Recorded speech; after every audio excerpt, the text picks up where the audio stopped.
When you do not ask, you may never receive. When you do not knock and keep standing, the door may never be open for you. When you do not seek for something, you cannot get it. This is how life operates. You can only receive what you show interest and intention for. When you do not show interest, you do not need that thing. This is why Jesus, while on earth, instructed us to ask whatever we need from the Father. Keep asking, keep knocking, and keep seeking until you have received what you want. This is a sign that you desire that what you seek. It is like the act of wooing a lady. You do not back out after talking to her once. You keep chasing after her and showing her that you truly love and care for her, and that is what she would consider and study before making her final decisions. There are times at the moment you ask, she would respond because she loves you, but it is not always the case. Sometimes you would need to show that love in action. Show that you truly love her before getting a positive response. This is how it is with our request before God. Some things are due to us, but we would not receive them until we ask, while some have been held and hindered by the forces of darkness from reaching His throne. Let your prayer rise to the courtroom of heaven, and you would see the speed and urgency that would give your prayer. Crying out to God is an act of desperation and total concentration.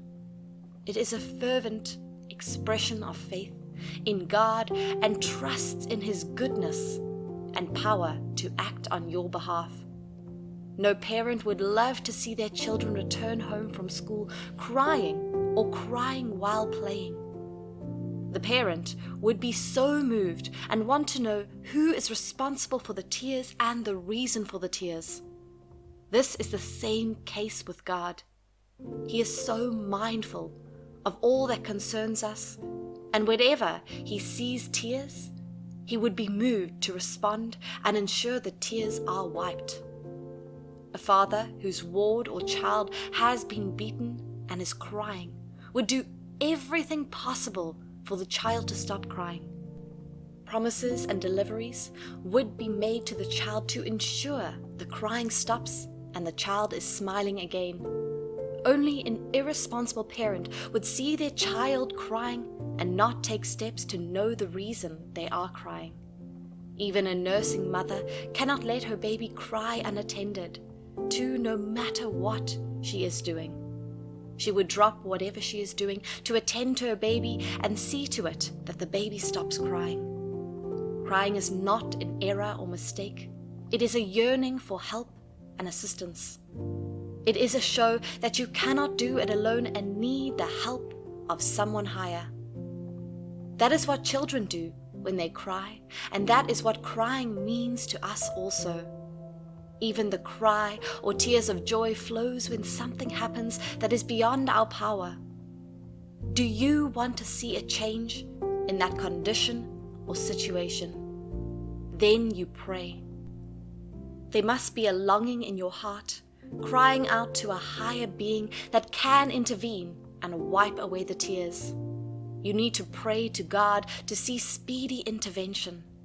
As the cry of a baby would draw the attention of a mother to her baby, so also would your cry draw the attention of God and all the forces of heaven to ensure that your need is met. You are probably enjoying the misfortune, the pain, and the tragedy. That is why you have not called on God to come to your rescue. When you are tired and desire a change, you would lift your voice to heaven and cry. The children of Israel were comfortable with the situation they were faced with in Egypt, and nothing happened. They even stayed longer than the time God promised to take them to the land of promise. Nothing happened because they never cried. But when they became tired and frustrated with the way they were unjustly treated, the Bible recorded that they lifted their voices, cried, and wept to heaven. That was when the urgency was given. That was when they drew the attention of heaven. It was when they lifted their voices and cried that God remembered his promise to Abraham and hastened to perform what he had promised his servant, and the people of Israel were liberated. Not that God forgot, but he gives us space and time to realize and know what is due for us, and then make a demand for it. You would not value what you didn't cry to get. Whatever you receive without labor, you would not keep well. So to receive from God and end the negativity that has surrounded your life, you need to cry to God, and once you cry, you would see speedy answer and approval from the throne of heaven. Help would not come from Zion except you pray. The enemy would not stop pursuing and chasing after you until you call on God to your rescue. 2 kings in the time of old, as recorded in the Bible, went to fight. The main target of the enemy decided to disguise himself and dress differently, but the other dressed in his kingly robe. When the battle started, the enemy thought he was the one they came for, and kept hunting and attacking him badly. He would have died if he had not cried out for help and explained who he was. The cry and shout of anybody would attract help. You have been stranded and been without help because you did not cry for help.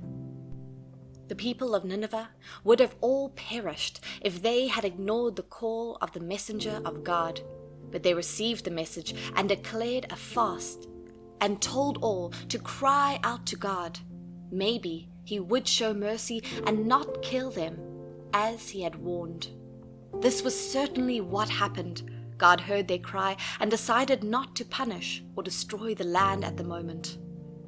You would remain there unnoticed if you do not lift your voice and cry for help. Cry out to God today and see what he would do for you in the speed of light.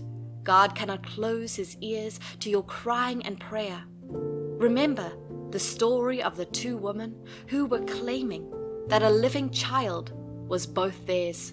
It was wisdom that King Solomon used to solve and resolve the problem. The baby was about to be cut into 2. The real mother could not bear that her living child would be crying until the baby is cut into 2 halves. She cried to the king that he should simply hand over the baby to the other woman, and when the baby grows, the baby would recognize his rightful mother. And this was what King Solomon used to settle the case.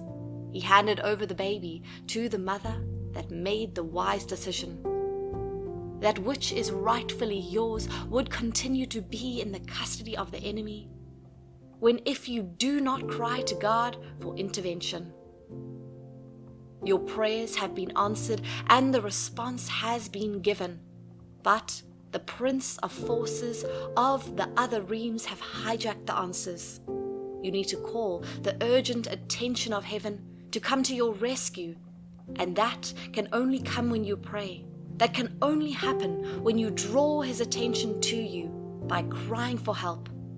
Cry and see the drastic and dynamic shift.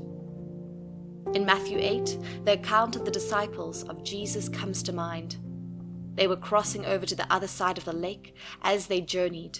The boat began to sink, but in the boat was Jesus sleeping as they traveled. They kept toiling and trying all they can with their experience to see that the boat did not sink, but it did not work out, and they went to wake him up and cried, "We are sinking, Master." Probably, like the disciples of Jesus, you have been toiling and toiling in life. It is not meant to be so forever. Despite how it has been, arise now and involve the Master. Seek his help to come to your aid so that you will not perish with the storm that is threatening your life. That is what the disciples of Jesus did.